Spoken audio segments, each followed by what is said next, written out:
Hey everybody, welcome back to part 3 of our E3 2014 special. Woo! Special, yes, it is now Sony. We finished off with Microsoft in our first part, and we did EA and Ubisoft on part 2, so if you want to check those out, you can just check them out on the links. Yep, check out on our iTunes playlist, and yeah, let's just go right to it. We're getting right to it, because now we're jumping into Sony.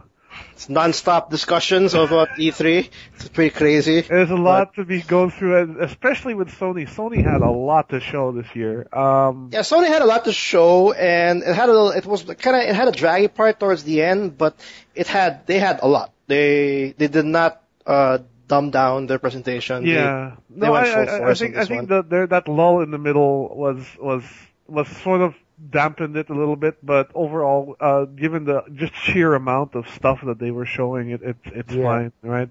Yeah, it's crazy, and it's like we had the absence of we had no PS Vita support, like talk about that. We had no. Well, we did have mention of Vita TV, now called PlayStation TV, coming to the West. So that's sort of Vita related, but yeah. Overall, this was all about the PS4. Yeah. And it pretty much kind of a change for Sony, because you know how Sony is, like, they like talking about their portable, they like talking about their previous console, they like mixing it up. Now they just went straight up PS4 only, and I'm surprised. There's a lot. There's a lot. Let's jump right into it. We started off with a big bang with the showcase from Destiny, which is the new shooter from Bungie under Activision now. It's pretty much, it was just a really long 4-minute trailer that came out. It actually revealed the narrator for the game, which is Peter Dinklage. Yep, it revealed. So it was kind of like a story trailer in the end. And not only that, the big surprise was there was a alpha that everyone could jump into that was announced after the discussion of Destiny. All of a sudden, Destiny, we have exclusive content for you. Oh, and by the way, you can play the Destiny beta right now. For PS4 players only, I think. Yep. So that was pretty cool. I mean, overall, this game doesn't really. It looks a lot like Halo for me, and that's not surprising because it's made by Bungie. But yeah, I mean, even the Peter Dinklage character looks like I pointed this out. It looks a lot like Guilty Spark from Halo. It's a little ball that floats around, right? Yeah. So, give me a whole Portal 2 feel as well. Like, you always get a sophisticated voice out of a ball on a sci-fi game. And I'm not too sure about how I feel about the setting. I mean, it sounds very, I don't know, there's nothing that grabs me about the setting right now. It doesn't, for me, I'm having a hard time grabbing on the idea on why these people are doing it. I don't understand the story. Like, yes, the Earth is like, pretty much messed up from the alien invasion, whatever, and they're pretty much on, the humans are now on their last stronghold. And then now, the characters are now supposed to go out to, like, different areas, like Mars and different parts of the planet, to do what? That's what I don't understand. To find a new world, to fight back to be the resistance, to go against the aliens who did all that. I really don't understand the overall goal. Of the story, yeah. Yeah. It's not being communicated very well. But I think the big focus that they're looking at again is multiplayer, considering that Halo multiplayer was always one of the bigger draws of the game. And the alpha, I think, was purely multiplayer as well. If I'm not, I think this game is purely multiplayer in general. It's starting to come out as a very serious Borderlands. I kind of feel the same way. A serious take on Borderlands with maybe a bit of space cowboy like Firefly thrown in there. I mean, graphically it looks good. There's nothing wrong graphically about it, but as far as like the gameplay goes, it looks like Halo. It doesn't look like it's really moved beyond that trope, of a sci-fi shooter. So, they had little changes here and there in the gameplay where specific class, because in the game you can have, there are like I think 3 classes that you can play in Destiny, and each one has a specific unique skill. At the same time, they also have their unique skill tree that you can customize your character. But this skill, just like in Borderlands, like it makes it unique. And what happens is when you press that skill, you go into a third-person view, and then the animation happens. So I think aside from the whole Halo gameplay, that kind of is the one that kind of changes it up a bit. But I think that's about it. That's what they're trying to go for, is like this whole like Wild West in science fiction feel, like you're exploring this frontier, and there's like it's semi-open world in a way, in that sense. Yeah. Like they have like there's monsters roaming around. You're exploring these new areas. You get side. Like a hub place, just like in Borderlands 2, where I you have go a to feeling area. it's pretty much like a serious Borderlands. You got it exactly right. It's a serious Borderlands with like different sections, like parts of like Russia, or you can go to Mars using your own ship. Because apparently every player will have their own ship. I don't really know what exactly that means yet. If we're gonna have some kind of mini game that we can use with the ship. So I don't know. It's definitely not gonna push me to buy a PS4 though. It's something that I have to see once it goes live in August, I think. Yeah. And the reason why I actually, like, for example, it feels like a lot of Borderlands, and the reason why I like Borderlands is because it's the characters and the art humor was so also, appealing. right? And the humor. This one doesn't have all of that, but it has the gameplay of Borderlands.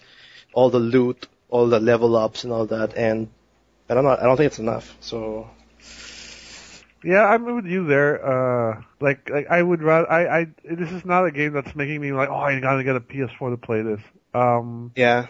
But I don't doubt that this will be a good game when it does come out, because the impressions I've read have not been negative. But I haven't heard anything like, oh, it's the best game ever, nothing like that. Yeah, it's somewhere in the middle. Yeah. Our friend Artie's been we're playing around with the beta. He says it looks amazing. No, not the beta, the alpha. The alpha. The alpha. He's been playing it, and he says the graphics looks amazing, and it's just an alpha. So I guess more graphical tunes will be done for the final product. But he's only talking about the graphics. That's the only thing he mentioned. Yeah, because apparently he's having a hard time trying to find games and connecting. But so there's like a searching, like you have to search for games in a sense on a hub. Yeah, I guess. But then again, we're in Southeast Asia and in the Philippines, no less. So that might be playing into the lag.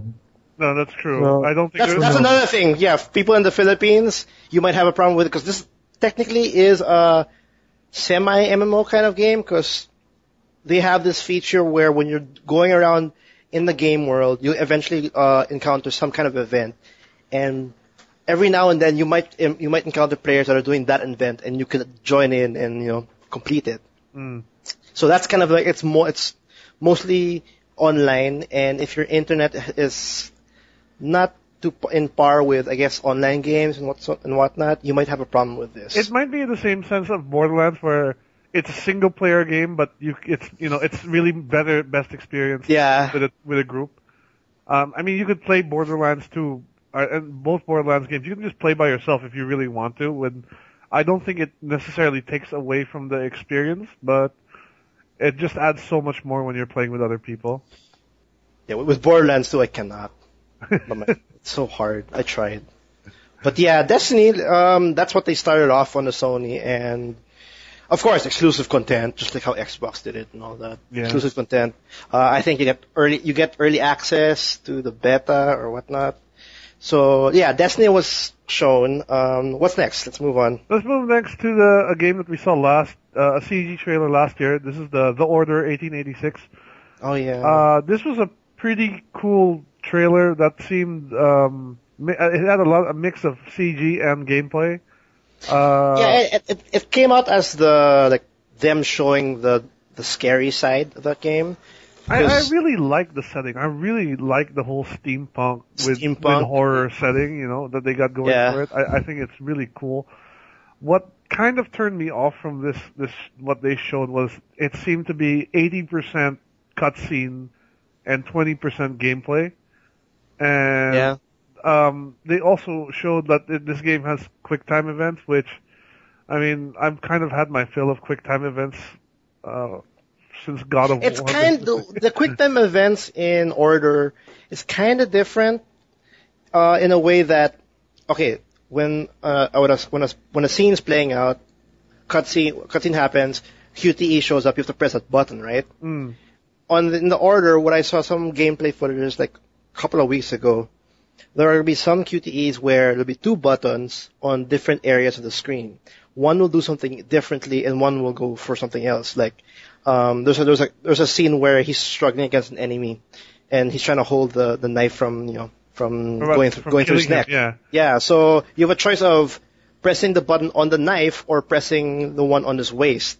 If you do the knife, he kind of disarms the knife. If you do the one on the waist, he does something else. So like you give a choice of how the scene plays out through QTE. It's not groundbreaking, but that's how they're changing it up from the usual. Because QTE is boring in general. Yeah. And that's their way, I guess, of keeping it a little bit fresh. No, I agree. But that's the only thing I've seen from it. If you put that QTE, the cover shooting. The cover shooting, that's the other thing that kind of bothered me was that it doesn't look like, apart from the setting, it doesn't seem to really push the genre in any real direction. So, gameplay-wise, okay, I mean, it could have the best atmosphere in the world for all we know. Well, I guess that's not really a complaint per se, as it's just my personal guff against it. Like, I always want to see new things. I want to see the next gen really pushed. But this game still feels like it's just playing it safe. Like, okay, it's got shinier graphics and, it's got a new setting and all that, but like, as far as pushing the boundaries, it still kind of plays it safe.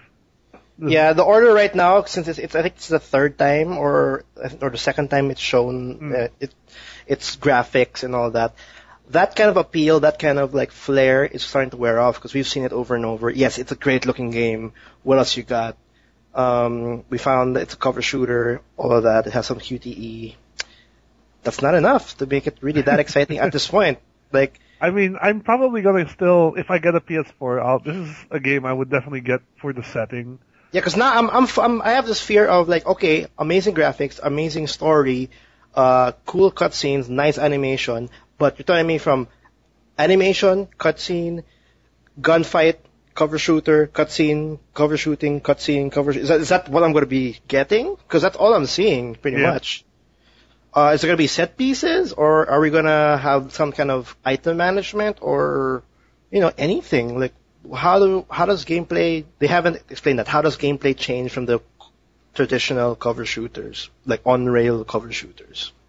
That's their problem right now. And it's still a strong incentive to get a PS4, but they have to show something already right now. It's coming out next year, right? So there's still a lot of time. It will be next year. They have time. Yeah. It's just now I'm not that impressed anymore. They need to show something new.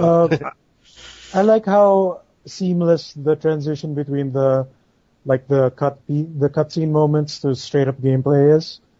Like how smooth it just. There's no like stutter in between or anything.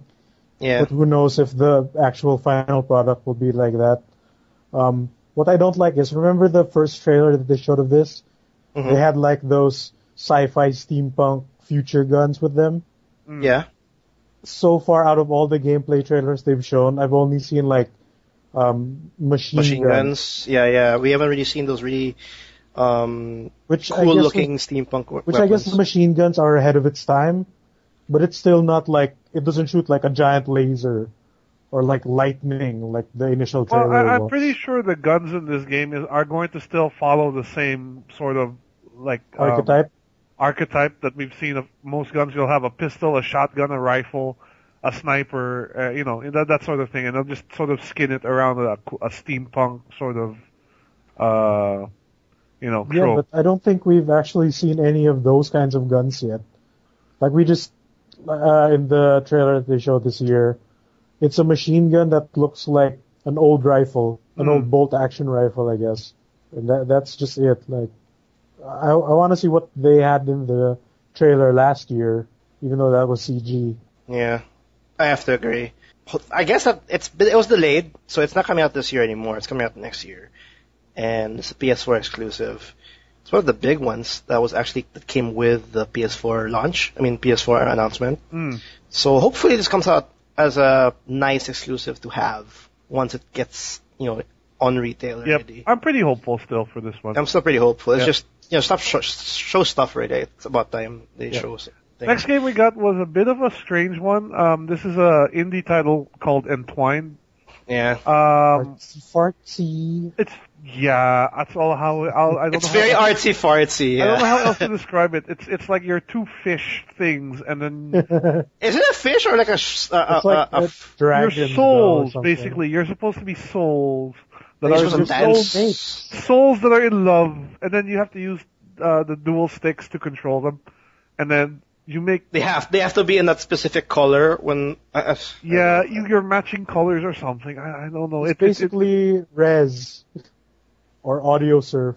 Yeah, it looks something like Resin Audio Surf, but using like the control scheme of Brother, A Tale of Two Sons. Yeah, because like one joystick controls one bird while the other controls the other bird. Fish. Yeah. The fish. I don't know. Or whatever, yeah, it was. Whatever that is. It's too artsy fartsy. Like I like those indie artsy fartsy kinds of game, but this one's a bit too. It's too much I don't know. for you. Yeah, I think it's a and bit too like much. the art style is too artsy fartsy, and the gameplay doesn't look very like revolutionary even. Yeah. Like if it had stunning gameplay, maybe, but then it's just This boring. sounds like something that I would like play. Like I would maybe I would only get as a PSN title, and only for like $9 maybe at most. $5, $9. Maybe $5, but not. Well, it's $9.99. Oh, it's did It's that's out right. now. Yeah, it's out Kinda. already. I forgot about Yeah, that. they announced the game, and it's actually now available for PSN. It's like whoever is interested in Two Birds in Love on an artsy fartsy plane, it's $9.99. You can get it right now if you want to. For PS4, PS3. PS4. I think PS4 PS3 only. also. Oh, PS4 Yeah. only. really? Okay. I think it's only PS4, but because they seem to have neglected the PS3 this year.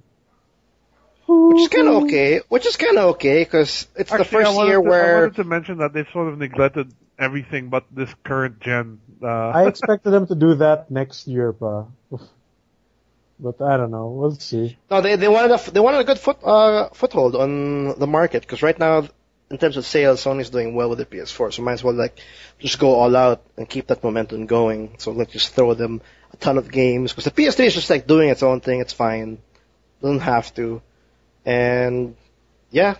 And I'm sure Sony kind of got some scoop that Microsoft's going all games, so they'll have to try to do it some way. But yeah, Entwinded is already out now. What's next? What's next is a new DLC, standalone DLC for Infamous Second Son. This is called Infamous First Light. Infamous Second Daughter. It's a new character. We don't know anything. I haven't played Second Son, so maybe this is a character from that game. She's from Second Son, and you get one of your powers from her. Oh, okay, there you go. So it's an origin story. The neon powers, I think. Either that or the video powers. Yeah. So she's gonna have just that like power set, as opposed to like being able to switch between the multiple ones that the main character from Second Son had. And is this a standalone? It's a standalone DLC, but if you have Second Son, you get some bonus stuff, I think. Yeah. It doesn't look like, it looks like more of what we've seen already from Infamous, just a different storyline, to expand the lore, I guess. That's never a bad thing as long as this is priced well. I think this will sell pretty well.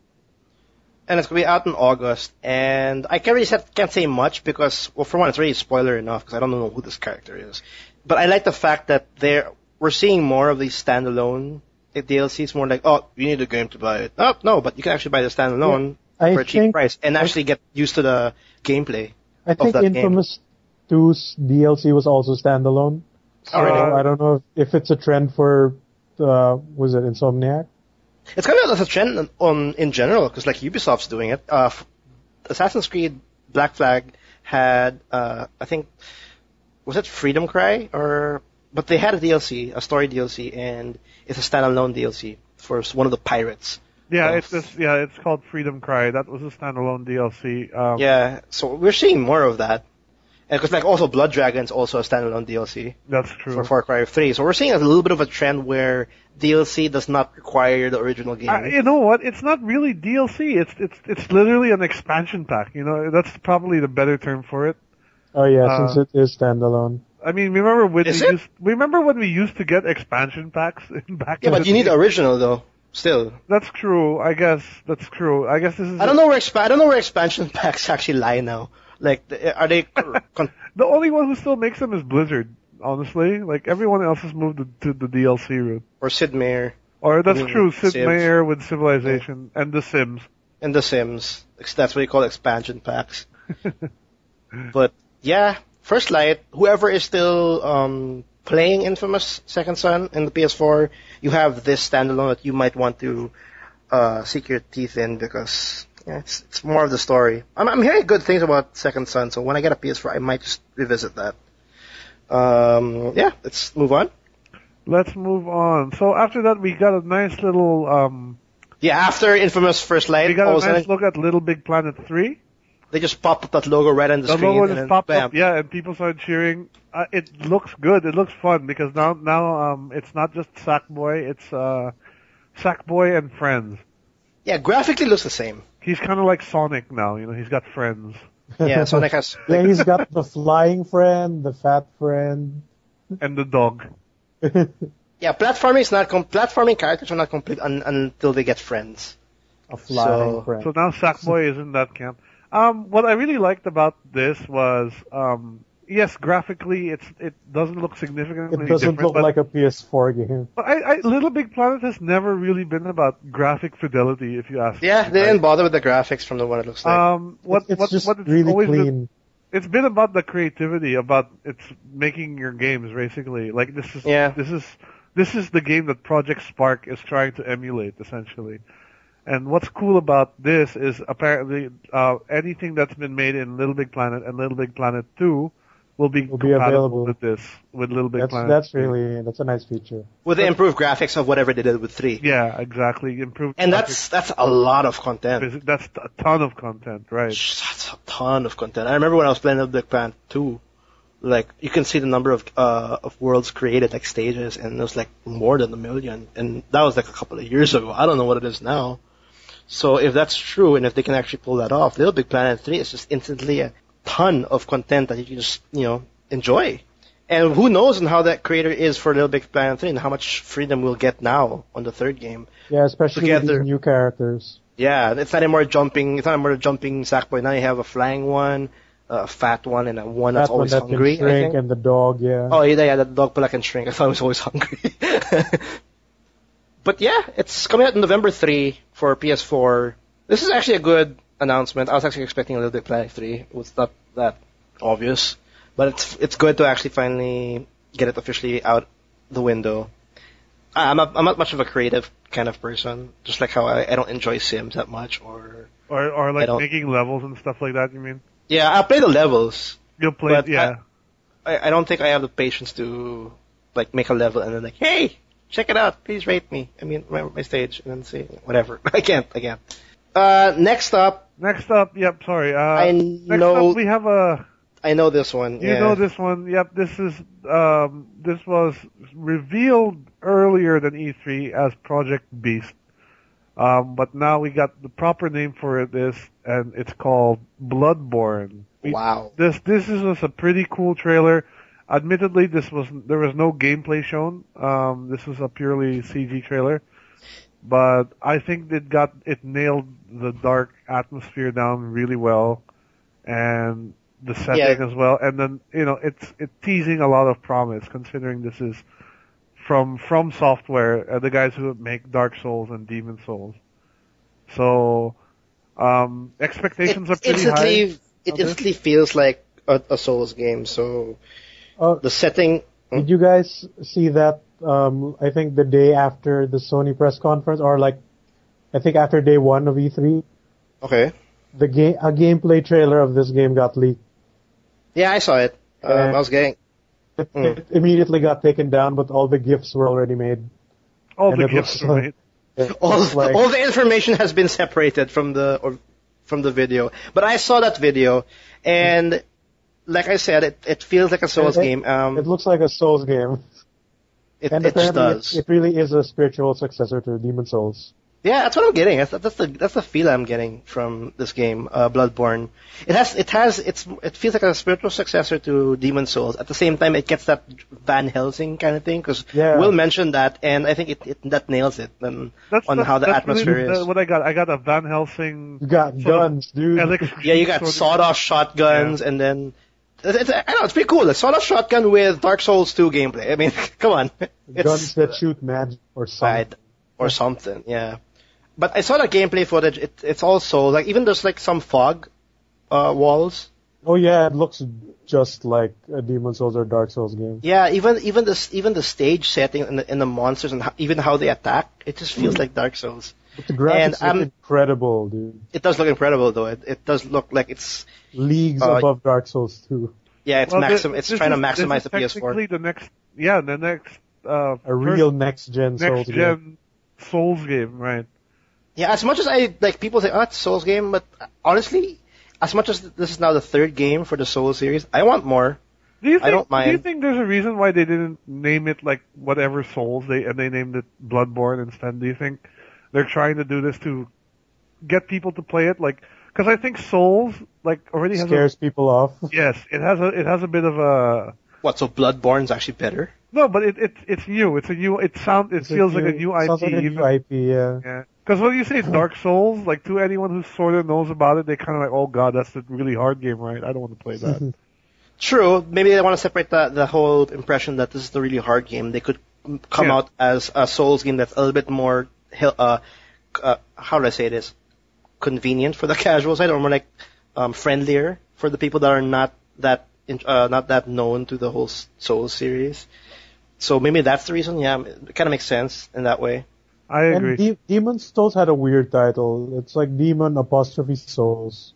There's actually nothing that we've seen yet so far to indicate that this game would be as difficult as the Souls games, or will have that same level of. Everyone is just expecting it to be. Yeah, everyone's just sort of expecting it to be hard. Well, based on that gameplay leak trailer, like the last boss that you saw, like. Oh. And it's being directed by the same guy who did Demon Souls. Yeah, and Demon Souls was not a walk in the park. Hopefully, I don't know. If anybody remembers the PS3, dark ages when you had to go through that thing over and over. Stupid game. But yeah, Bloodborne, exclusive for the PS4. I'm excited. I want to get my sawed-off shotgun already. I'm ready for that. I like how better animated it looks. Because like Demon Souls and Dark Souls, when you're running around the environment, it looks kind of janky. Yeah. This one looks like really smooth, and like it is. It looks like the opening cutscene of Dark Souls 2. It looks like the animations are improved, and I'm guessing also the movement, because the one thing that with Demon Souls, Dark Souls, and Dark Souls 2, how your character moves is always the same. Like if you get caught in the environment.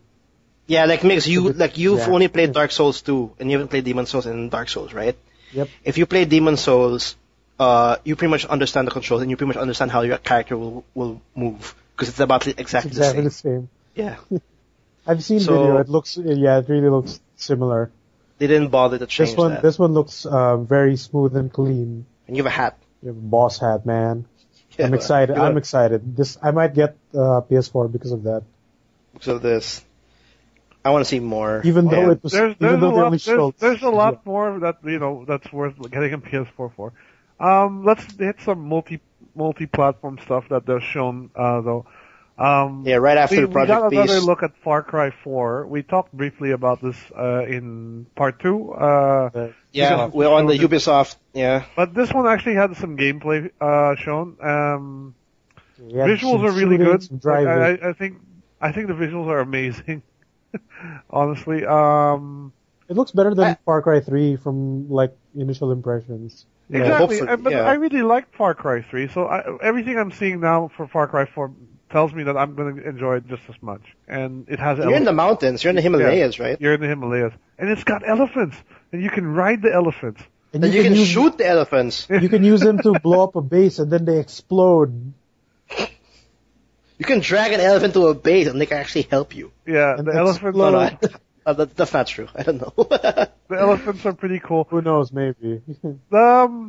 I think but everything I saw from the game trailer tells me, I'm gonna have fun playing this, because if it's anything like Far Cry 3, I'll probably enjoy it a lot. I'm just wondering if they'll have that same weird kind of tribal voodoo bullshit that Far Cry 3 had. But maybe not. I hope not. The setting change, but who knows? I don't really know the story right now, but I like the character. Well, I don't know yet. I want to see more of it. It's not as good like the villain. It's not as good as Vast yet, But we haven't seen it. We need more to see more of him, I think, before we, if he's better or worse than the boss. But definitely Far Cry 4 has that Vaz villain. Yeah. The other thing they showed was that guy who came in a gyrocopter to help you, Well, actually before the character actually jumped, he actually jumped and went on a wingsuit, I think. Yes. Yeah, was that a wingsuit? Yeah, like a squirrel suit. And it's cool to see that the extreme sports gear is still there to get around the island the world. Because I remember in Far Cry 3 you have those glides, the gliders, and then you can parachute. I remember that was cool. He pretty much the truck fell off the cliff, and then he got out, and then he used the wingsuit to fly the same. Yeah, the squirrel suit. The squirrel suit. He also has this rope grapple that he used to get around before he GTA'd that little truck. Yeah, that was weird. That actually what? That's so much freedom. It's like Assassin's Creed, but not. Yeah, it looks to have better platforming than Tomb Raider. Yeah, first-person platforming. But he jumped off. He got on the wings. He used his wingsuit. He went down, and then we saw a gyrocopter. It's a gyrocopter, right? Yeah, the gyrocopter. Really bad. And that gyrocopter is being controlled by a second player. Was it a player? It's a player. Oh, that's cool. That when that happened, that pretty much confirmed that Far Cry 4 has to go up. That guy showed up to help the first player, to infiltrate or take down this fort, or is it a fortress? But this compound, pretty much. Just like how in previous Far Cries where there's a compound, you have to liberate it and whatnot. And that's back, but now you can ask a friend to do it. So you're on the gyrocopter, your friend's controlling the helicopter while you're just laying waste, shooting bullets on everything in their path. That's pretty cool. And I think the biggest announcement here on Far Cry 4, from what I remember, was not only about the co-op, but if one player has Far Cry 4 and he wants a friend to play with him, he can, and he doesn't have to buy it. That's pretty cool. Essentially, because these co-op modes, or you can't go co-op just for the campaign. There's only just for the strongholds. You can ask a friend to help you for just the stronghold missions, not through the whole thing. So you can actually ask a friend to, I'm guessing, download a portion of the game, and come join my game, help me win the stronghold, and then he can just do that for free. Right. That ability to kind of jump in and jump out, I think that's a pretty darn cool ability. Yeah, and that's instant advertising for their game. Just people can just try it if it's good, if it's worth buying, because a friend buys it and you want to try the game. Okay, let's do a stronghold. Someone joins in, he plays that match or that mission. Now he has an impression of the game, and he might buy it for himself. So I don't know. Is that a cool thing to do? Yeah, I haven't seen no reason why it wouldn't be. I think it's alright. But that's Far Cry 4. That's Far Cry 4. We moved from there to another shooter, but we only got a quick CG trailer. Yeah, CG trailer. Very light CG trailer, but funny. Dead Island 2. Very good CG trailer. Yeah. I thought it was a great trailer. I mean, right after Far Cry 4, we get a new third-party IP announcement, and that's Dead Island 2. And they know how to make trailers.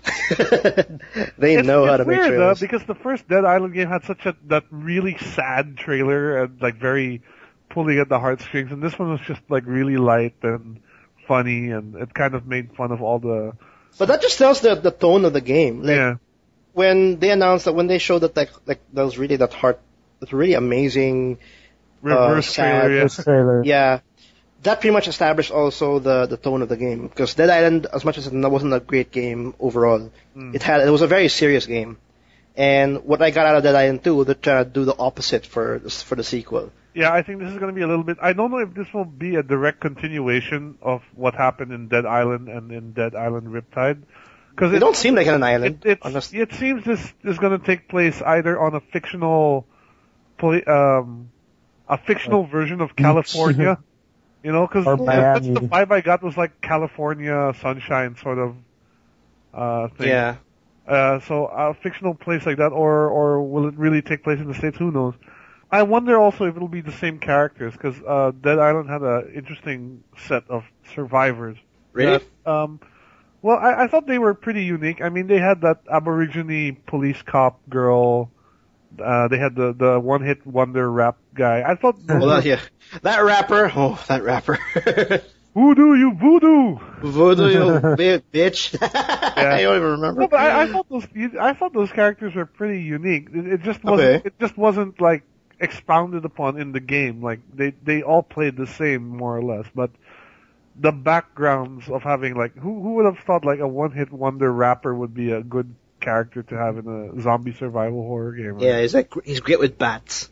Yeah, with blunt weaponry and blunt stuff. weapons. So I thought I don't know, I would be okay with seeing those characters again, or maybe even a few of them, depending on what Techland wants to do, take the story, if they even continue it, or if this is a totally new thing, you know. I just hope it's a totally new thing, to be honest. Like they're establishing a new personality, a new tone for the sequel. So I hope that also establishes like more quirkier characters. Or like it's like these are characters that are just having fun now with the whole. Yeah, well, you saw that in the trailer. Like the zombie shoes got stolen, basically. Yeah, they're like they don't seem to care that this is happening. Like, oh my god, like the shoes here, it's the one I want.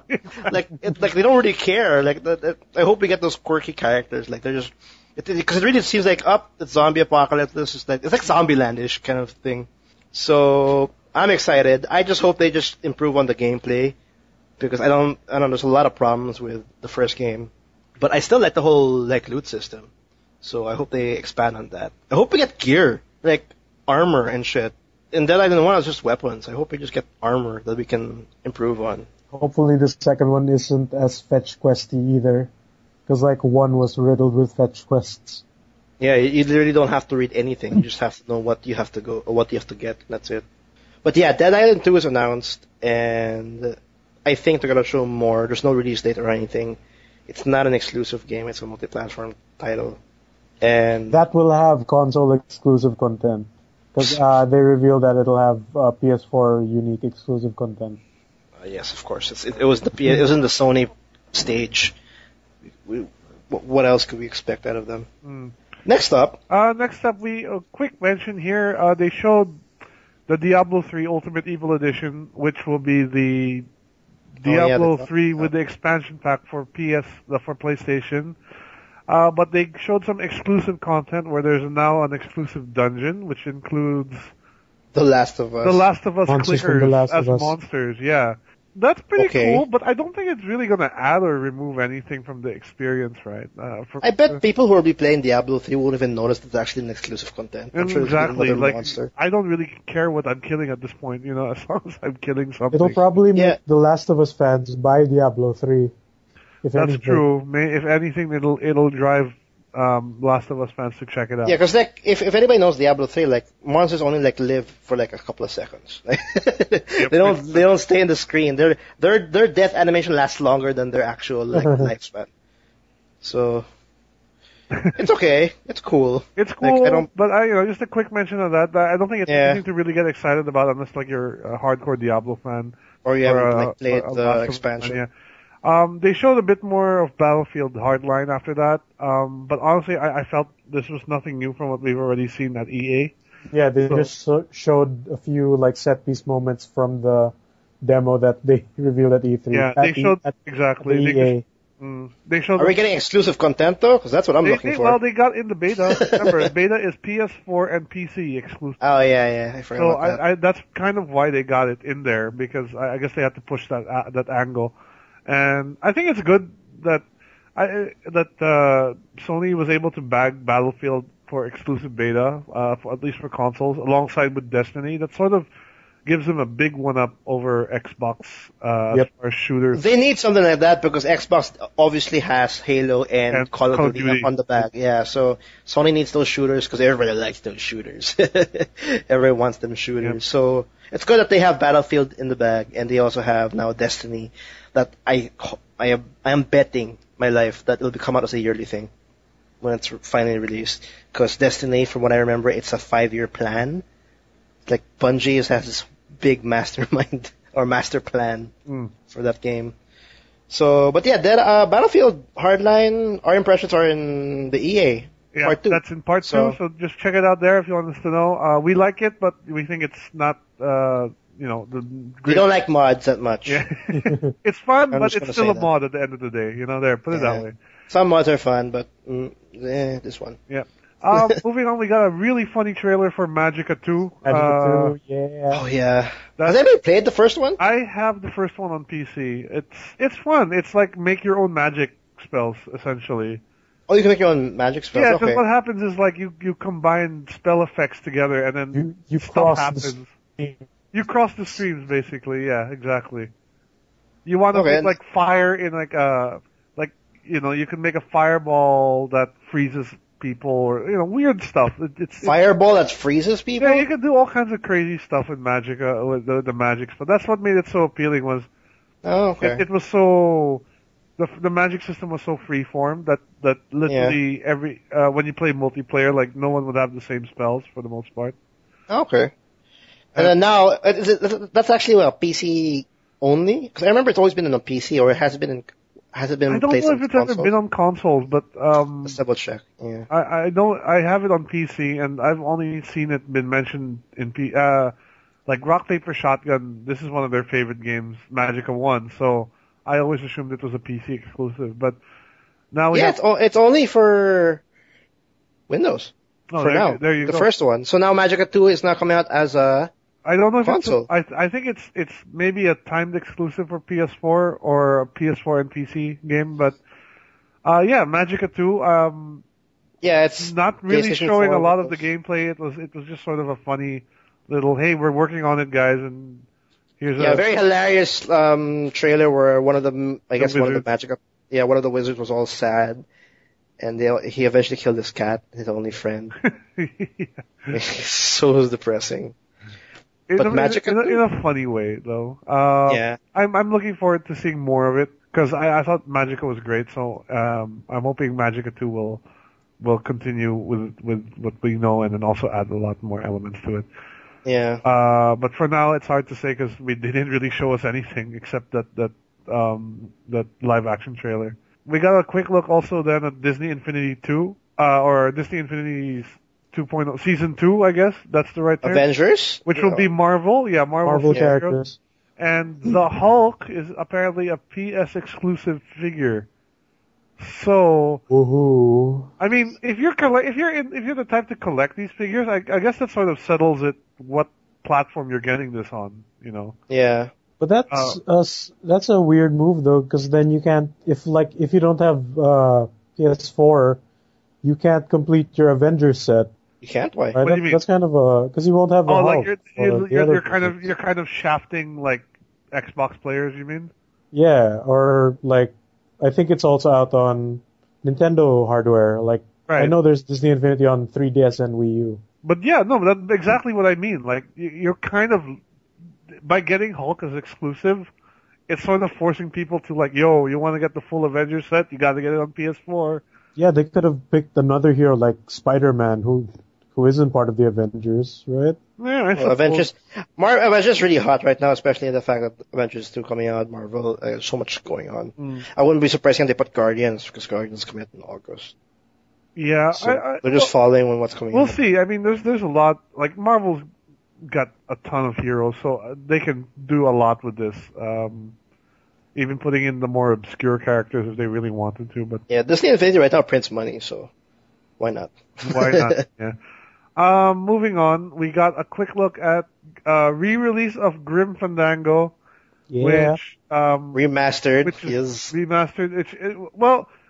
I don't know if it is remastered. I was thinking like, if you own the original discs, is this worth a double dip for? Like, if you still own the original game, or will there be remastered elements that make it worth another buy, I hope so. I hope they add more stuff. Knowing Tim Schafer, there'll probably be like a ton of new stuff for this. Yeah, because like it's an easy buy, because all they can do is like cut and paste on whatever like storage for PlayStation 4. For those who don't know, Grim Fandango is a classic PC adventure game from Tim Schafer from the 90s under LucasArts. Yeah, it's a point and click adventure. It's a cult classic. takes place in the Mexican land of the dead, and it's one of the best, really. If you haven't played it, like, this is very good news. Yeah, if you want like classic point and click adventure, you better revisit Grim Fandango, and like you'll pretty much appreciate this game. Yep, and the humor is there. In fact, it's classic Tim Schafer style humor, right? So. Yeah, Tim Schafer is actually the one. He's now in Double Fine Studios. Double Fine. He's the one he did. Originally he worked at LucasArts, where he made games like Monkey Island, Full Throttle, Grim Fandango, and then eventually he went to Double Fine, where he made Psychonauts, Brutal Legend, Brutal Legend, Costume Quest, Stacking. He was Stacking. Iron Brigade, a bunch of good stuff, and I think Broken Age, is also his. Oh yeah, Broken Age is his latest. Broken Age is his latest. Yeah. So that's Tim Schafer in a nutshell. Tim Schafer's got a good reputation under him, so this is great news for those who are, like the old LucasArts adventure games are still apparently alive somewhere. Because everyone thought that when LucasArts folded that, Disney would say, screw this, we don't want to do anything anymore with these old Monkey Island games or whatever. But, here we have Grim Fandango back from the dead, literally. That was actually a surprise, but I'm not too sure how much it would, sell. Yeah. Not many people, it's a cult classic, and the people who'll be buying this are the people that know Grim Fandango and wants to revisit Grim Fandango. Yeah, so it's a good addition for people who are are very well known on this game. So, but it's just like a megaton, not really. It's a surprise. It's a very pleasant surprise. Yeah, but it won't bring in numbers, like big numbers. It won't bring Uncharted numbers or anything like that. But, you have to think that if it sells well enough, maybe they'll bring in other old classic adventure Maybe he'll titles. bring back Day of the Tentacle HD. Yeah, that'll be awesome if they did that, Jeez, right? I hope that happens. True. Actually, like I said in the Microsoft talk, all those classics, all those cult classics. It's time for them to come back. Yeah, why not? A huge, a small portion know about these cult classics, all these classic games. Might as well re-release them so that the younger crowd, the younger generations can appreciate it. Right. And I hope when you see Grim Fandango, consider it, because it's a lot of people loved it. It's one of those best point and click adventures. And if you don't know point and click, then buy Grim Fandango and you'll understand. And you'll understand. Yeah. Let's move on. Because point and click's pretty much dead. So we're moving on. Except in Europe apparently, where they still make them. Moving on, we got a buttload of indie games. They're coming out of the ass right now. There's just way too many for us to go through right now. But there's Broforce, Hotline Miami 2. Yeah, they pretty much had a montage of stuff that will be coming out in the PS4. And these are all indies that are basically on PC. Yep. So you're not missing out too much if you've already got a Steam account. Essentially, you'll have access to all these games through there also. But for those who don't, or who are purely console gamers, these are good games. These are pretty good indie titles. So it's nice to see that they're going onto consoles as well. And good to see that Sony is taking these games seriously and giving them a good, enough space on their console to shine. Which makes me sad that these games aren't on PS3, when most of them are just 2D, 8-bit-ish looking. Yeah, no, that's true. Games. That makes me sad. I want to play Broforce. Played in PC on my console. This is sucks. On your console, yeah. No, but it's good. It's good that they showed a montage on that press conference, because last year they had a huge presence. The indie side had a huge presence on the Sony stage, and showing a montage is they're just trying to let people know that we're still on the indie train. We're still doing what we like, which is giving you indie cheap games that you will pretty much appreciate. So it's good that we saw that on the presentation. Apart from that, I don't really want to spend too much time talking about them, because these aren't. There's just too many. There's a lot. It's actually a montage. They aren't exactly new. Yeah, they're not. Yeah, that too. So let's move on to a new Suda51 game, Weird stuff. which is called let it die. And this again, Suda 51's so weird. Seriously. Again, it did not show any gameplay at all. Yeah, it had this weird live action thing. With like levels on top of their heads. You know what the vibe I got from this was? It was like you kind of mixed Manhunt with Battle Royale. Yeah, I was getting a Manhunt feel. It's a bunch of serial killers in a maze, and they're just killing each other. You know, that's sort of like what the vibe I got from it. Taking each other's equipment and weapons. And then like the only like weird thing about it is the fact that it had like what I said, like there's a heads-up display of their level and I think their name. I thought it's like an online-ish game. Yeah, sure. when they hit each other, like damage numbers come up. Yeah, there's like a damage counter, which is I see that more often now in these kinds of games. But yeah, that was a weird one. Like definitely, you're right. I did get a Manhunt feel when I first saw it.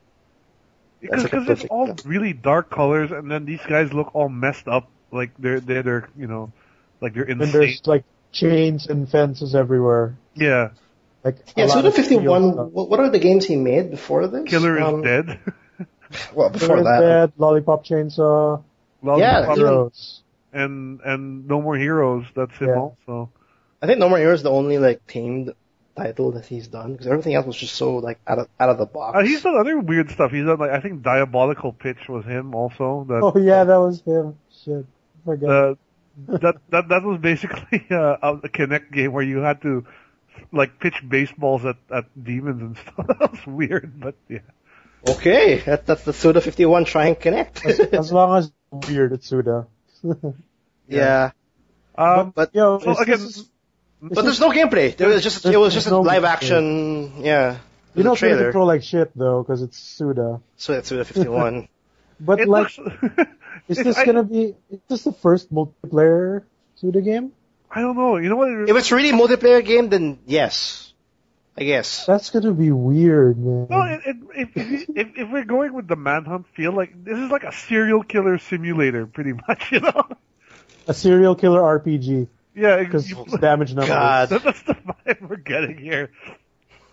All the parents will have a field day with this one, the title alone, and then what you have to do. Some seriously sick oh my stuff God. There. But let's see. Let's wait till we see some real gameplay, because right now, I mean, that weird trailer isn't telling too much. Yeah, but good. More exclusives for the PS4. I like exclusives. We always like exclusives. Yep. We got another game. This is a new game from the Journey art director Matt Nava's studio, Giant Squid, called Abzu. This is like a weird sort of underwater exploration game. It's so Journey. It's Journey underwater. That's like the feeling I got from it. It's basically underwater version of Journey. Actually, yeah, it was. Yeah, I think it's going to be side-scrolling again, at least from what it looks. Side-scrolling?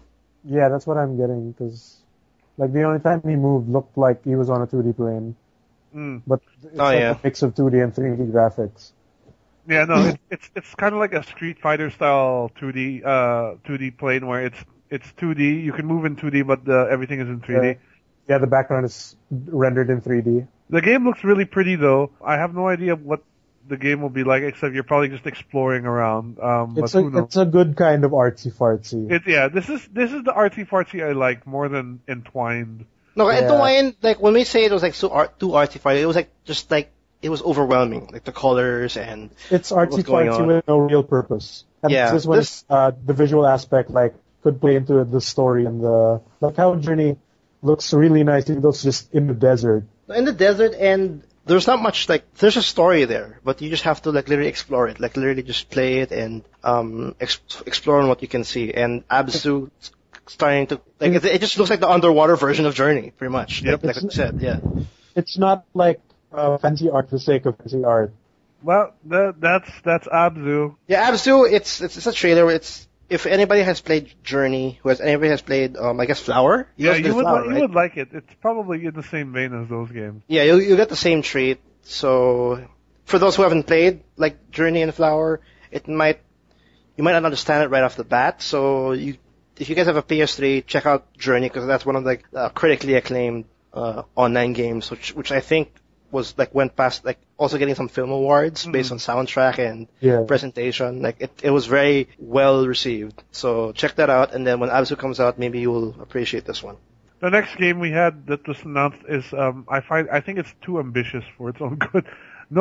This is a game called No Man's Sky. I don't know why people are excited about this one. This is like no, but I mean it's like procedurally generated planets. It's a space sandbox. It's a multiplayer space sandbox. I don't know. And I don't know. Does everybody? Does people want? Knew about this before. It's Minecraft in space, and it's not pixelated. That's the idea I'm getting from it. Is it Minecraft? Can you create stuff? I think you can. The planet-to-planet stuff is as seamless as the one that's going to be good. Well, that was one thing that was kind of cool, was that you could basically go from a planet up into space, like a battle fight in space. Yeah, but in one seamless, in one seamless transition. You're not loading screens in between areas. Yeah. Yeah. I think that's pretty cool, but again, I'm saying it's similar to Minecraft in the sense that the entire universe of this game will be generated at random. Everyone gets their own bit. So ambitious, and I don't know how they can possibly. No, it's so ambitious, but yes, it feels like a tech demo that this is possible in a sense. It doesn't seem like a game yet. It feels like it's next. They didn't really show much of how it looks like a game, because even how when they do demos and the camera really slow, cinematic and everything, but like even the space battle, like I don't understand how this will play. No, I don't either. For me, it's coming out more of a tech demo that this is possible in the future, because yes, I can go underwater, go out of water, go up in the sky, go to space, go through a space battle, go to the opposite planet where I was, and then go down, go underwater again, and then bam, and just one seamless transition with no loading. Okay, what else is part of the game? Like, it's a great idea, and it's amazing, but what else do we have here? Are we gonna have like a story? Can we create stuff in that one planet? Can we make our own ship? That's what's unknown at this point. Is like, okay, you have this engine and this randomly generated universe, fantastic.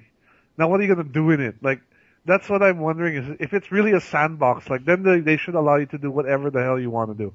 You want to build a freaking space station, and go ahead and do it.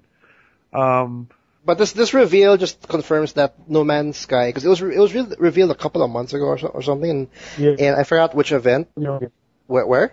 I don't know where, but like people knew that this game was a thing before E3 happened.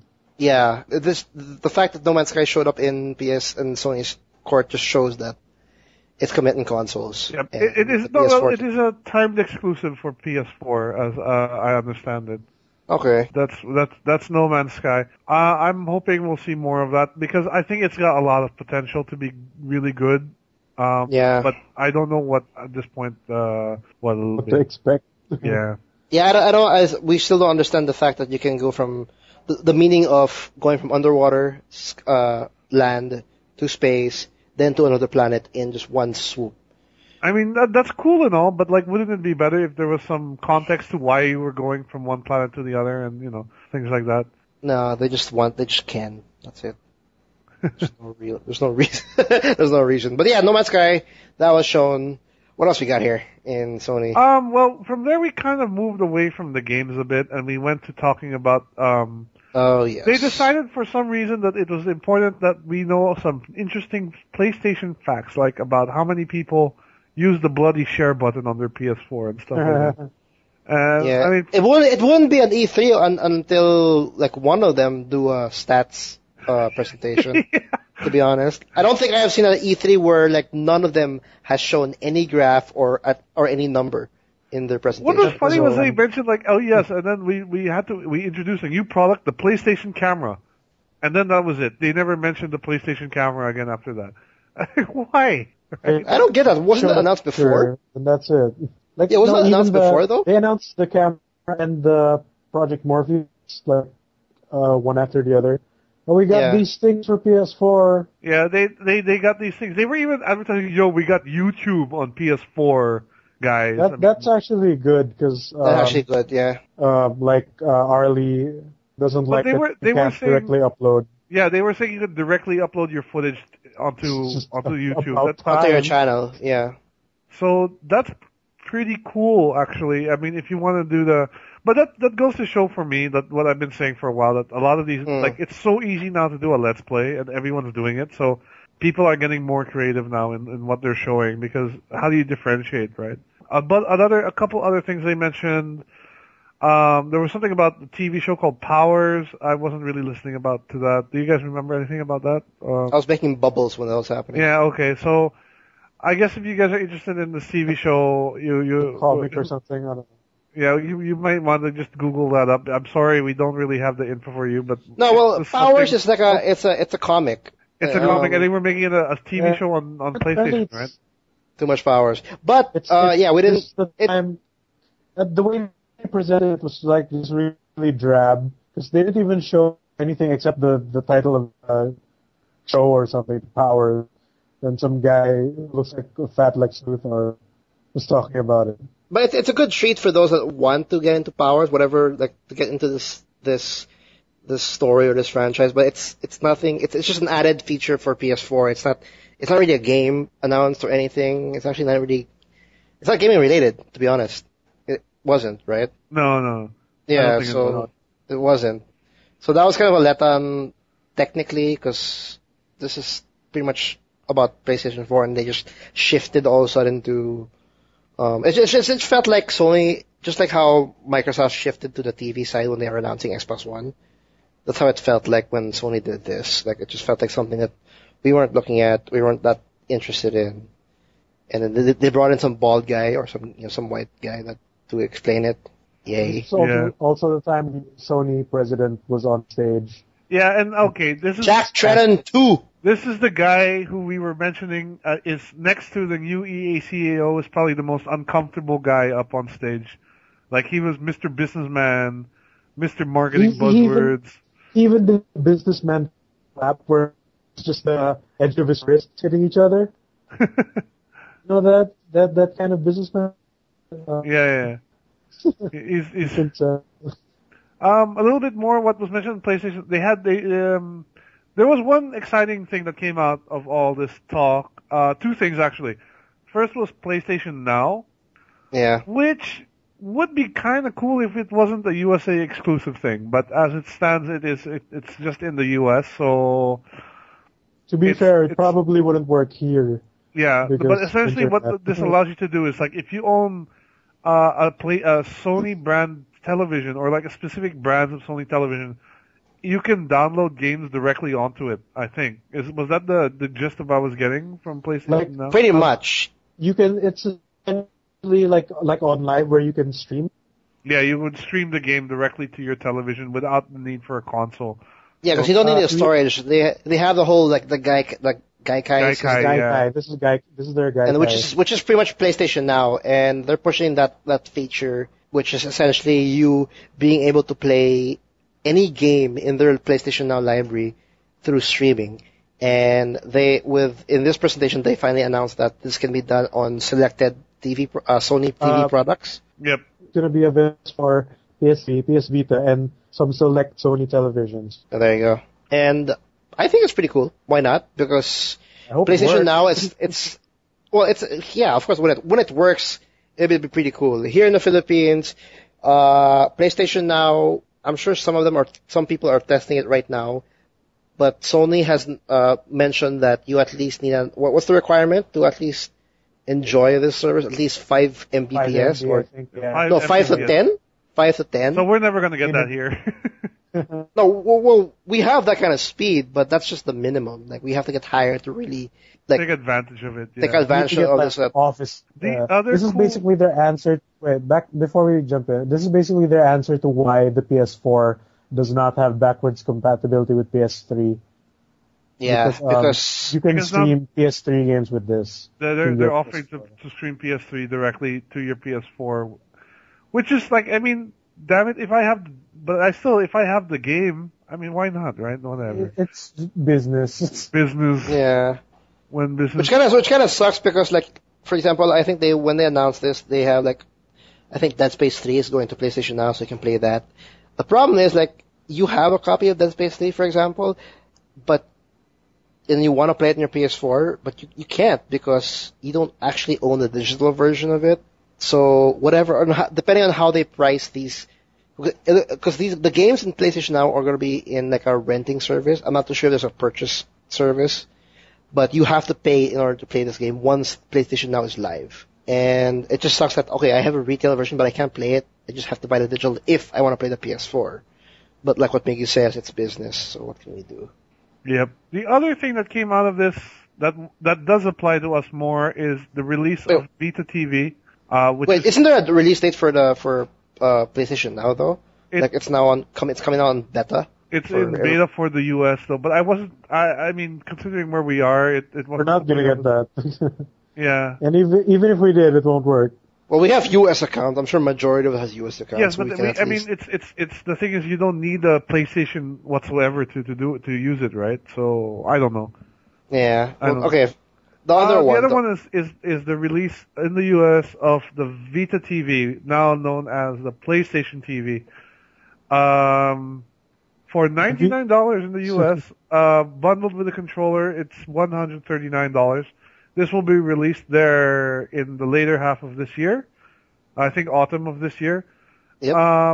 And so that's awesome because like right now, like the Vita TV that we have available is still region locked in Japan. Having a US version of this is great because, well, for me, for example, I have a US. Like what is a PS Vita TV essentially? PS Vita TV allows you to play PSP games downloadable PSP games, or certain Vita games, but the majority of Vita games, I would say, on your television set. So basically, it acts like a mini console, where you can play if you want to appreciate the Vita games or PSP games in the big screen, here you go, PS Vita. It's cheap, right? And it's cheap. It's $99. That's 4,000 pesos, like a little more than 4,000 pesos for us. Yeah, for something here, which is still really cheap. So, and that makes me think, I gotta start looking at the Vita games I want.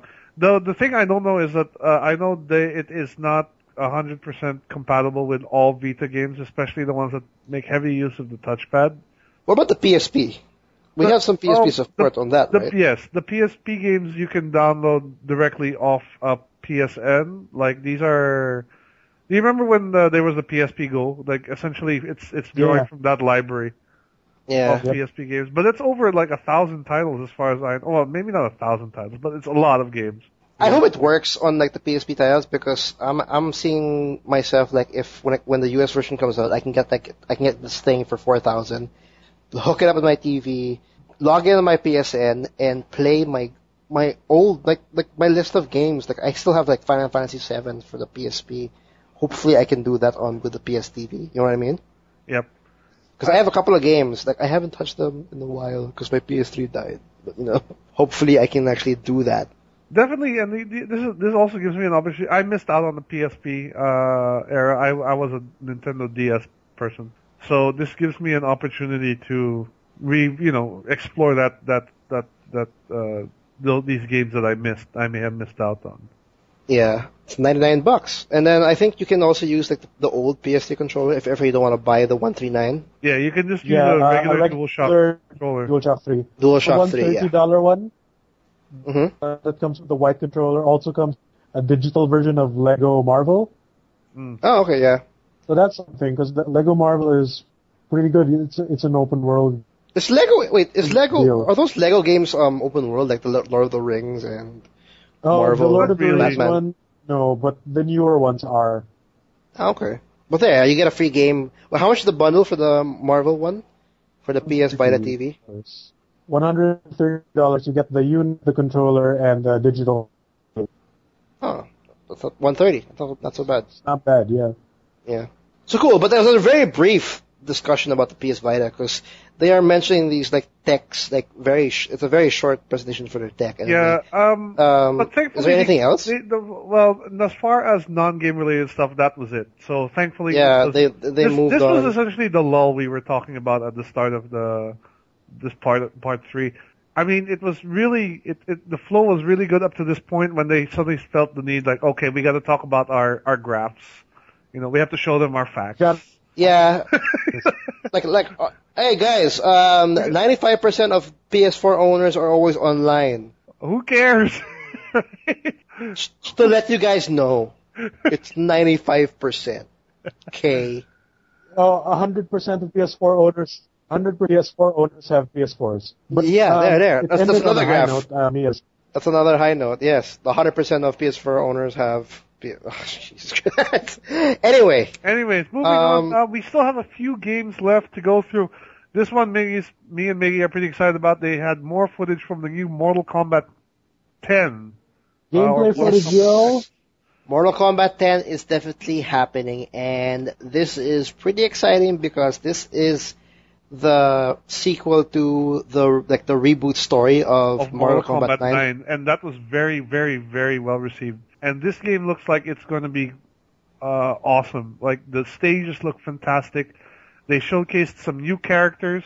We saw the X-ray moves, we saw the fatalities.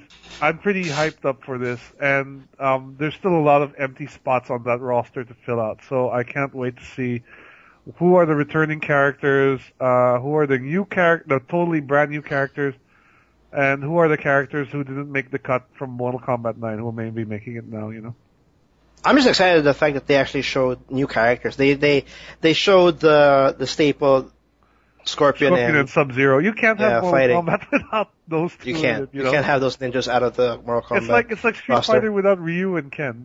Exactly. But I like the fact that they also they mixed up, they're showing Scorpion and Sub-Zero fight, and then they also were showing the two new characters, one wasp-looking creature named Devora, and then the other character was Master Blaster type character. And it was a big brute with a small little child with claws, or is it claws, or Wolverine claws on top of him, and which is actually funny because the big brute uses that small kid as a projectile every now and then. So it's pretty unique. I like seeing that, and they also they didn't show it in the Sony press conference. They also confirmed that there's also Cassie Cage, which is the daughter of Johnny Cage and Sonya Blade. So yeah, apparently they're gone. I'm not too sure where they are. I'm sure they're probably still around somewhere in the MK universe. Ed Boon has also teased that the villain for this series, the big bad, will be a surprise returning character. So some people are saying it might be Raiden. Some people might saying it's Liu Kang. Undead Liu Kang. Well, who knows, right? So it'll be cool to see. I'm pretty hyped. I also found interesting, although I don't know if I like it or not, they have a system here called styles, where each character has basically three styles to pick from. I think it's interesting. I'm pretty open to it. Well, but rather than giving a character his full repertoire of moves, essentially the styles limits them to certain moves. For example, the one I remember is Scorpion has a move where he focuses on his swords, his ninjutsu moves, and one where he focuses on his magic, his hellfire stuff. Yeah. And I hope it really does change a good portion of its moveset to really say that this is a different character. Cause that's 3 varieties, man. I found Hello? Hello? You're being choppy, Miggy. Bye. 3 styles per character. Fuck, I'll just stop talking. This is having internet trouble, but yeah. But for those who know, the whole variation thing, it's pretty much essentially once you pick Scorpion, you have 3 choices. It's something similar to Marvel, actually, Marvel 2, but What, you mean it's the assists in that sense, or? No, remember you can choose your supers or something. In Marvel 2, in. Well, anyway, the character, there's 3 variations, and it gives a completely different moveset. So essentially, the concept is you have a different character once for each variation. Hopefully, that comes out true. That Scorpion A is a little bit different than Scorpion C. It's gonna be making tier lists hell, though. I mean, basically, you're top tier Scorpion A, top tier Scorpion B. Yeah, right. It'll be multiple variations of the same character around the different tier lists. So it's gonna be, and the roster of characters is really big. if you saw this character select screen for this new Mortal Kombat, there's I'd say at least 30 characters in this roster. So. Yeah, like 24, I think. But when I counted it was like 24 maybe. And there's a whole blank row, which I'm assuming will be for DLC characters. Like, it's just black. There's there's not even a square for the characters. Actually, I think that's the full list, because, like, if I remember DLC, like, even in Injustice or in even Street Fighter, they when it comes to DLC characters, they put it on, like, they add a block. They add a spot. Yeah, they'll add a block, yeah. But that's why, when I looked at the thing, like, you notice at the bottom, there's still an empty row. Oh, so okay. that's what I'm thinking, that'll be for the DLC characters. But yeah, I'm hyped for this. I'm looking forward to this. This is coming 2015. I wish it would come sooner than that, but yeah, what can you do? It was that. They also included interactable environments. They were just like in Injustice. You can actually play around with the stages. I thought that they wouldn't. I thought they would make it unique to Injustice, but apparently they're bringing it to Mortal Kombat because it was, I guess, well received for Injustice. What this feature means is, like, there are certain objects or certain portions in the map that you can interact with your character. Like, for example, there's a log, and if you interact with that log, it can, like, for example, jump you to the other side of the map or the other stage. Right. So it gives a little bit of a strategy that you can actually play around with that interactable object. So that's pretty cool. I liked it in Injustice. So it's great to see it in Mortal Kombat 10. So that's MK10 for you. We've got a few more to go before we close this part off, and then we'll move to part 4. We saw a bit more of, this was announced a long time ago, but the Last of Us Remastered Edition is coming to PlayStation 4. Woo! This will be The Last of Us plus the DLC, which was the Left Behind, I think it was called, the DLC that came out for it. Woo! Remastered for PS4, so probably improved graphics, improved frame per second. And, like, if you're one of the few people who hasn't played it, like Carlos, then yeah, this is the version you're gonna get. I have no reason to buy a PS3 anymore. I'm just letting you know. I'm wondering if it's worth double dipping in, honestly. For you, yeah. Yeah, for me. Well, it doesn't. I've seen, like, some graphical comparisons from the PS4 version and the PS3 version. It's not that different, unless you really like those shades or like those little frame rate. Frame rate, maybe. Frame rate for sure will be an issue. But was there a frame rate issue on The Last of Us? I don't know. It goes below 25, so. Yeah. So there's The Last of Us remastered. One of the best games. Like, it won everything last year. Yeah, it made award shows boring because we knew where it was going. The trophies. And it won everything, so again, like, it's probably worth, I think, definitely worth picking up again if ever.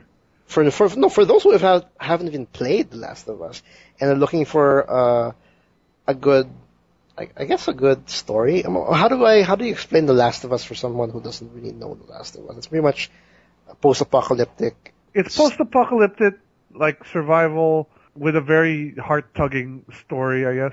Yeah, and it's the makers of Uncharted, so the animation is, like, I guess, really spot on, and the direction on how to, like, portray the story and all that.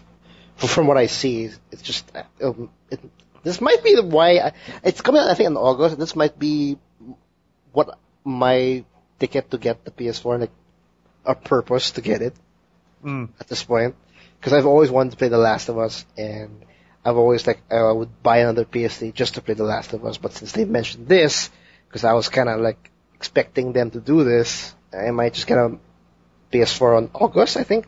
They have a release date for The Last of Us Remastered.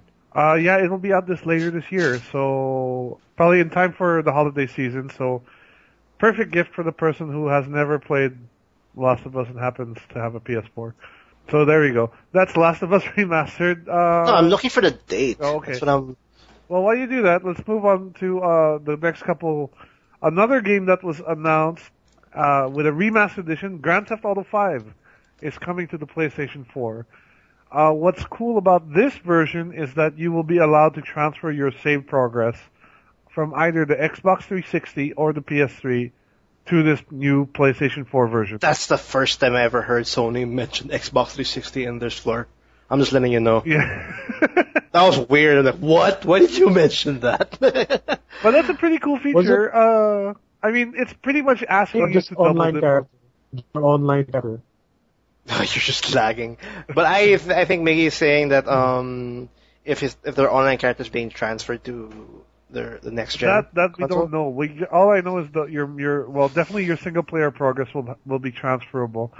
But this is basically them telling you to double dip on this game. Like, it's like, yo, you can transfer your save data.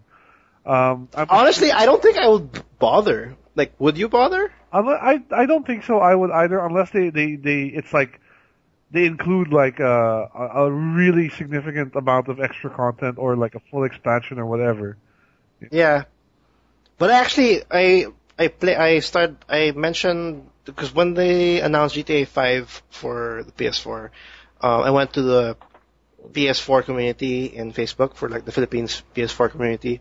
Right. And people who have a PS3, they're like all gung ho, like, I'm gonna buy this. And I asked why.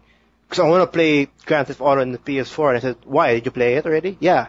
So why do you want to play it again? Because it's in the PS4. I mean, it was a weird conversation. Really? It's awesome. I don't know. I guess it's just me. Grand Theft Auto is not a game where I can play a second time. To be honest, to double dip, I guess. And because like you double dip and then you play the game again, but you double dip and you transfer your save, which most likely or probably is like 100% complete. Right. You know what I mean? Kind of weird, but we'll see. Yeah. It's actually it's finally coming because a lot of people were asking for it. GTA hitting next gen. Yep, and I think they even announced the PC version as well, so maybe that will also... Yeah, discreetly announced it. They just like, boom. Yeah, it's coming from PC too. Yeah. Yeah. Yay. But for those who have not played GTA 5, it's still a great game. We talked about it like tons. A lot. When we first started this podcast, that's all we were talking about was GTA. We couldn't. We couldn't get away with it. Yeah. It's just so big. We had to update everybody like every episode, but it won't be that different though. It doesn't look as different in terms of like improvements. Yep. And they haven't even like GTA 5 doesn't even have like actual DLC yet. I think they only have like Mac packs or whatnot. Yeah, there's no DLC yet for GTA 5. I'm expecting they will though eventually, like they did with GTA 4, where they released The Lost and the Damned, and then they released the Ballad of Gay Tony as well. That's the two DLCs, right? Yeah, the two big DLCs for GTA 4. Also, yeah. I'm expecting GTA 5 will have something similar.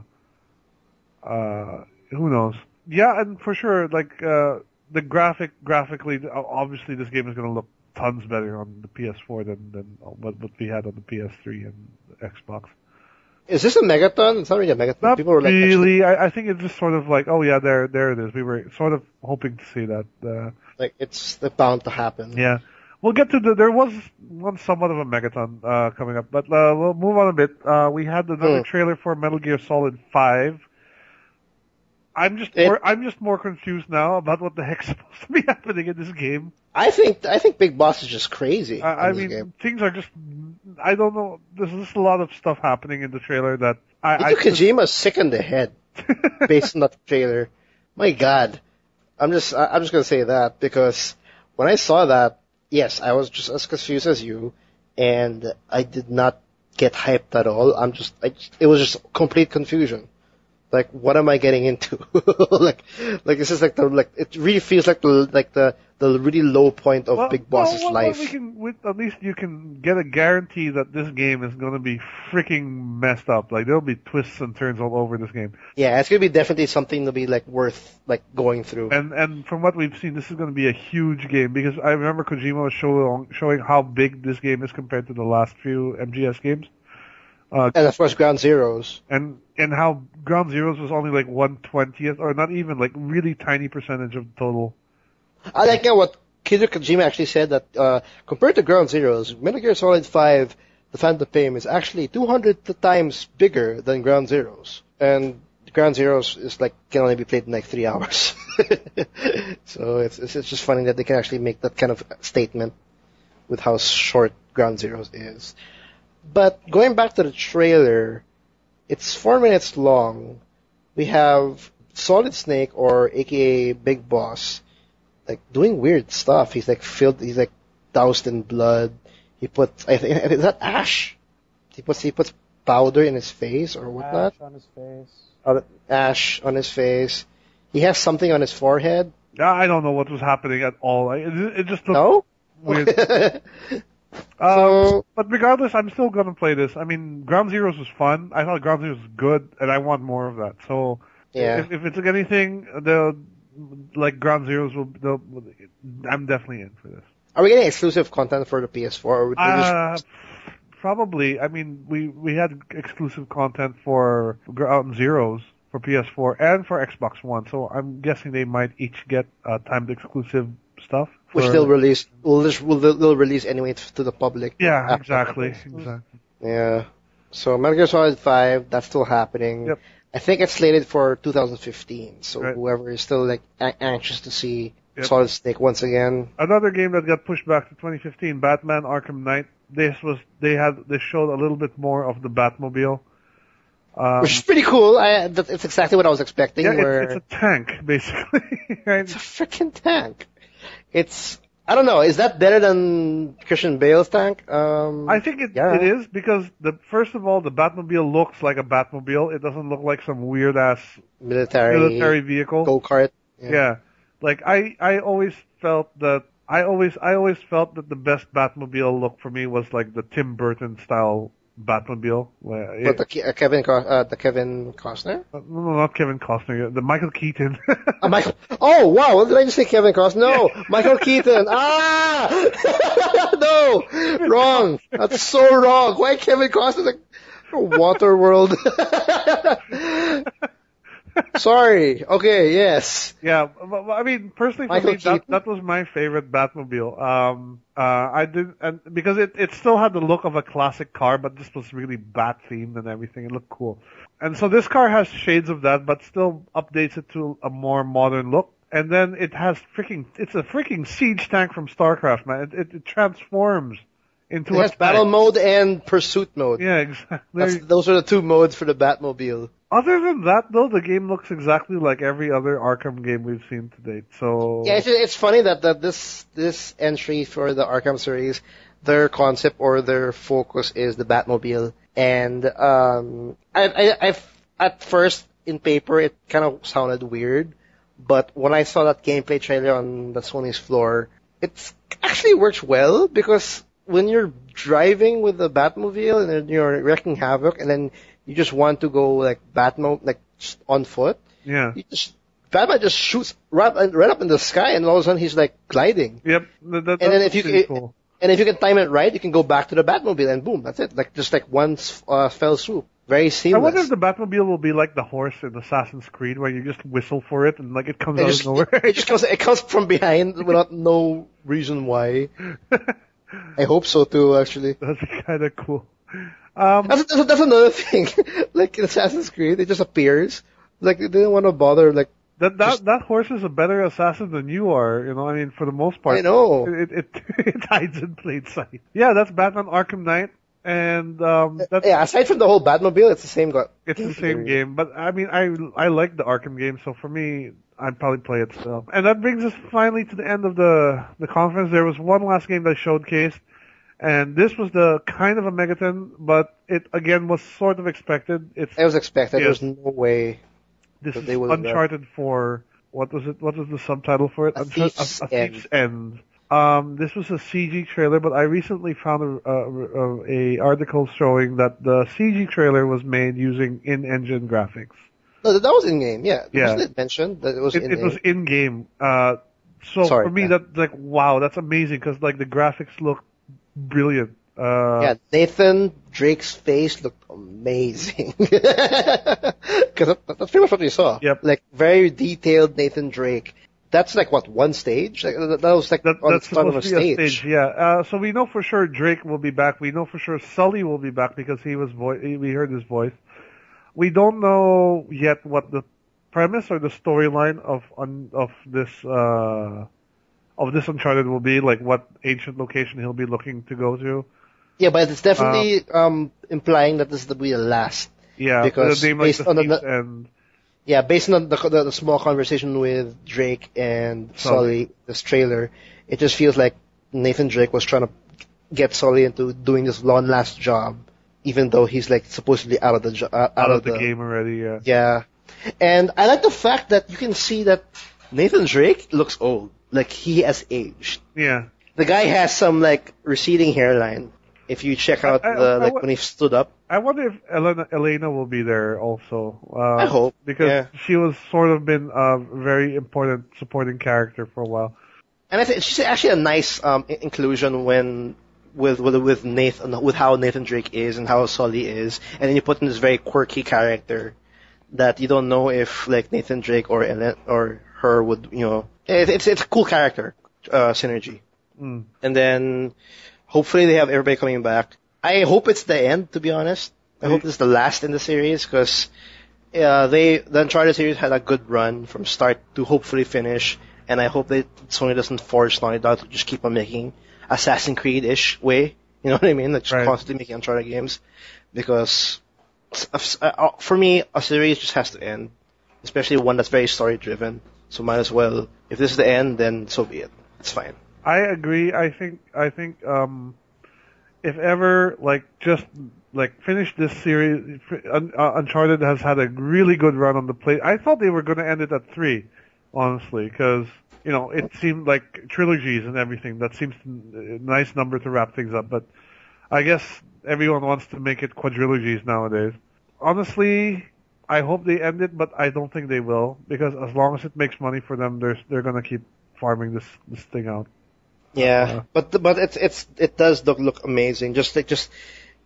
We all we saw was pretty much Nathan Drake, a close up of Nathan Drake's face, him standing up, him trying to get his composure back, and then he goes to the jungle, and that was enough to actually show on how I think this Uncharted is really trying to push PlayStation 4 to its limits, and I wouldn't be surprised that on next year they will start like their E3 2015 Sony press conference with a huge set piece from Uncharted 4. Just like how like Uncharted 2 and Uncharted 3 like wowed us with that wild set pieces that with an in-game demo. Right. I was hoping I'd get that, but we didn't get it. But at least we got in-game footage at least. Yep, and with Uncharted, that wraps up Sony's press conference. They showed a whole lot of stuff. Yeah, we covered a lot. That was a lot of games. That was a lot of games. And if it were not for that point where they decided to tell us about their awesome stats, then this may have been the conference of E3. As it is, it's still in my top 3. This conference, I think they had a lot of good content. It was just not presented as well as it could have been. The flow of it was not as good as it could have been. The new boss of Sony, he just isn't. I don't think he connects very well with gamers yet. But he has a long way to go. He has a long way to go. The next Jack Tretton, yeah. But I think he can get there. I mean, he was a bit too business suit. He was too much of a suit this E3. But he'll learn from that. I'm sure he will learn from that. Do you actually think that like the whole PlayStation TV talk, the whole Powers talk would have been better if they actually just put it on certain spots on the presentation? Like they throw like 3 like announcement on games, and they put in the Powers, and then they put in 3 more announcement on games, and then they put in the PS5 to TV. Because they put it all in one portion. If they spread it out a bit, it would have been easier to digest, I guess. Right. You know what I mean? Because that was a really long, especially that whole Powers thing, because they actually had someone come in to talk about it. But overall, for me, in the Sony press conference, yeah, I'm the same with Will. That portion kind of draggy, which then results to me thinking that with Microsoft and Sony, they are now in par with what they presented this year. Yeah. I can't put anybody as a clear winner between those two. They both did. At the end, they both win because Xbox has a ton of great games coming out. Sony definitely has a ton of games coming out on their side as well. So it's great. Now I can actually say it's great to actually consider investing in next gen consoles because the future looks bright. The future looks bright. We're gonna close off part 3. We'll come back for part 4 where we discuss Nintendo, the final conference of E3. And then on episode 37, we'll be having a quick E3 recap of things. And we might also talk a little bit about some of the stuff that was announced outside of the conferences. Yeah, because there's a lot that was also talked about aside from the press conferences from the big companies. Yep. Because we also have because E3, which is the Electronic Entertainment Expo. It's pretty much an event where all the big studios, all the big companies, video game industry, come together to show their goods. And we had a lot of that. Indies, PC games, and not much tech. I guess Not maybe the much VR. tech at all, yeah.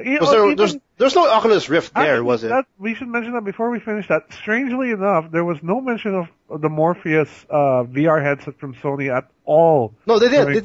But very brief, though. It wasn't. Yeah, really it was there. on. They just said that we have a VR. If you guys want to test it out, it's in our booth. Moving on, that's exactly what happened. Yeah. So, but for those who don't know, yes, Sony has a VR headset being worked on. It's called Project Morpheus, and it would have been more draggy if they talked about that, because I don't know how they would explain the Project Morpheus thing. Yep. So that's Sony in a nutshell. But yeah, there's a lot to cover still, even after this press conference. Obviously, at this point, you guys can tell that we're breaking it down one by one. We do appreciate your feedback if this is working for you guys for future events, because there'll be a couple more events like this, like Gamescom, GDC, Tokyo Game Show, which I think is towards close to the Christmas season. So I don't know. Well, this is a good way to break things down, because with these kinds of events, there's so much to be talked about, really. Yep. Okay, so let's close this off, and then we'll see you guys in part 4, Nintendo. Yeah, part 4, which will be the last of this E3 special for episode 36, will be Nintendo. Yep. See you guys.